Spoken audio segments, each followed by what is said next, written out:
کہ میں چاہتا ہوں میری 7 نسلوں میں رزق ختم نہ ہو جو مہنگائی اور حالات اور پریشانیاں میں دیکھ رہا ہوں۔ کوئی ہے عمل؟ میں کہا بالکل ہے، اور میں نے اس سے کہا کہ یہ میرے پردادا کے پردادا کا عمل ہے، ان کا یہ عمل ہے، میرے پردادا کے پردادا کا عمل جو ہماری خاندانی یادداشتوں میں یہ لکھا ہوا ہے، اور فرمایا اگر یہ کوئی بندہ کر لے اللہ نسلوں کا رزق اللہ سے منوا لے۔ اور میں نے اس سے کہا خیال کرنا رزق کے روحانی ساتھ منوانا، ورنہ دولت مال چیزیں مل جائے گی، جس کے بارے میں کہا جاتا ہے کہ بعض بندے ایسے ہوتے ہیں اللہ پاک ان سے لقمے نہیں چھینتا، سجدے چھین لیتا ہے۔ اللہ ان سے لقمے نہیں چھینتا، کیوں؟ رزق جسمانی دوسرے لفظوں میں مل رہا ہے، اور رزق روحانی اللہ چھین لیتا ہے۔ یہ جو آج آپ بیٹھے ہیں تسبیح خانے میں اور میں بیٹھا ہوں، یہ ہم روحانی دسترخوان پہ بیٹھے ہیں۔ یہ بہت بڑا دسترخوان لگا ہوا ہے، یہ دسترخوان ہے۔ سنا ہے در یار پہ بڑی دھوم ہے، سنا ہے در یار پہ بڑی دھوم ہے، وہاں عاشقوں کا ہجوم ہے۔ یہ روحانی دسترخوان ہے، میں بھی خود محتاج ہوں، یہ روحانی دسترخوان ہے۔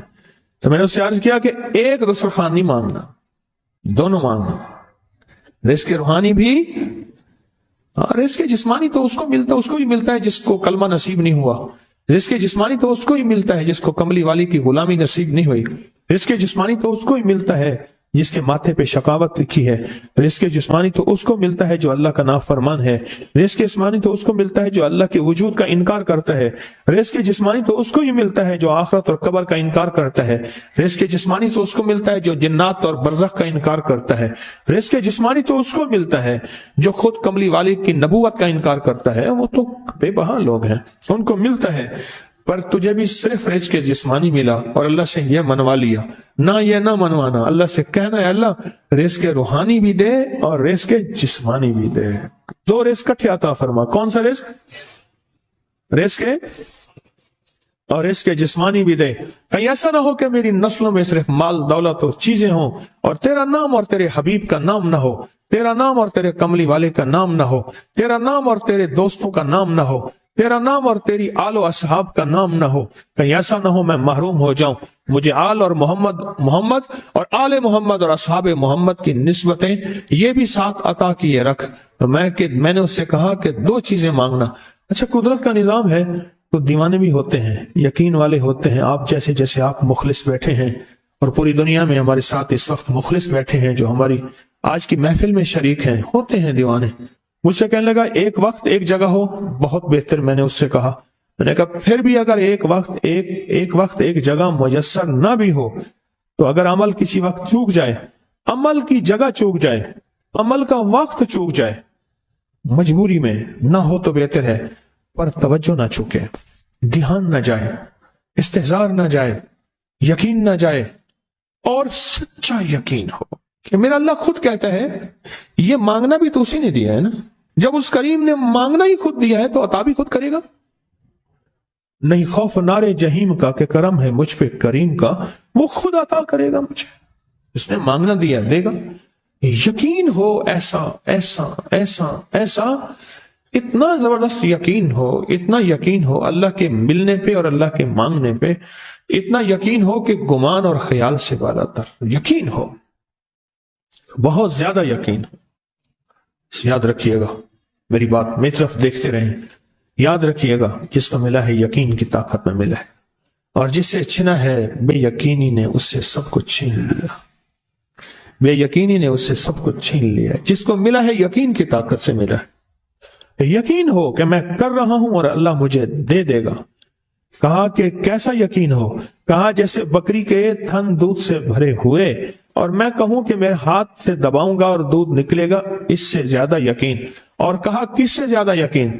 کہا کہ ایک بڑا نوٹ ہو اور بڑا نوٹ کے اندر جو ہے ایک آنے کی چیز آنی ہے، تو میں کہوں گا اس سے تو اس کی نوٹ کے اندر تو ہزاروں آنے ہیں، اور میں ایک آنے کی چیز، ایک ٹکے کی چیز لوں گا اور میرا کام بن جائے گا۔ اس سے زیادہ یقین ہو، اور اس سے کہیں زیادہ یقین ہو کہ سخت پیاس ہے اور میں پانی کو دیکھوں، اور پانی کو دیکھتے ہی مجھے یقین ہو کہ اس سخت پیاس میں میرا پیاس بجھ جائے گی، پیٹ بھر جائے گا۔ اس سے کہیں زیادہ یقین ہو۔ میں پھر بھی یقین کو نہیں سمجھا سکا، علم بھی محدود ہے، الفاظ بھی میرے پاس محدود ہیں، اس سے کہیں زیادہ یقین ہو، اس سے کہیں زیادہ یقین ہو، اور بہت زیادہ یقین ہو۔ کیا خیال ہے، آپ چاہیں گے اپنی نسلوں کے لیے بخت، رزق، نصیب اور مقدر منوا لیں؟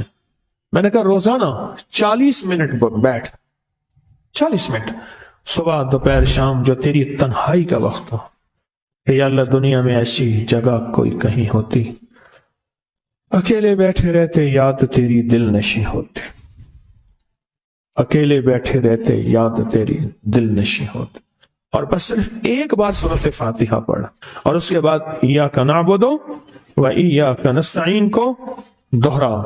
تو میں نے اس سے عرض کیا کہ بس اس کو وجدان سے پڑھو، ایسے پڑھ کے رونگٹے کھڑے ہو جائیں، آنسو بہنے لگ جائیں، دل کے اندر کا درد اور دل کا اندر کا غم اور اللہ کے سامنے حاضری، استحضار، اور یہ کیفیتیں تیری ہوں کہ بس اس کے علاوہ کوئی مجھے یاد نہ رہے۔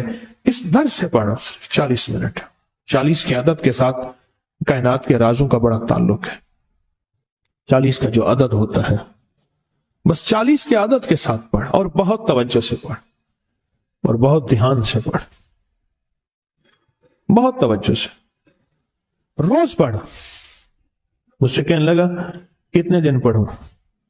تو میں نے اس سے کہا مجھ سے یہ دن نہ پوچھ، تیرا دل خود بولے گا کہ فیصلے ہو گئے ہیں، بس ختم، دل خود بولے گا۔ یہ بتائیں کہ پیٹ بھرتے ہوئے کوئی گھنٹی بجتی ہے، یہ دل خود بولتا ہے کہ پیٹ بھر گیا۔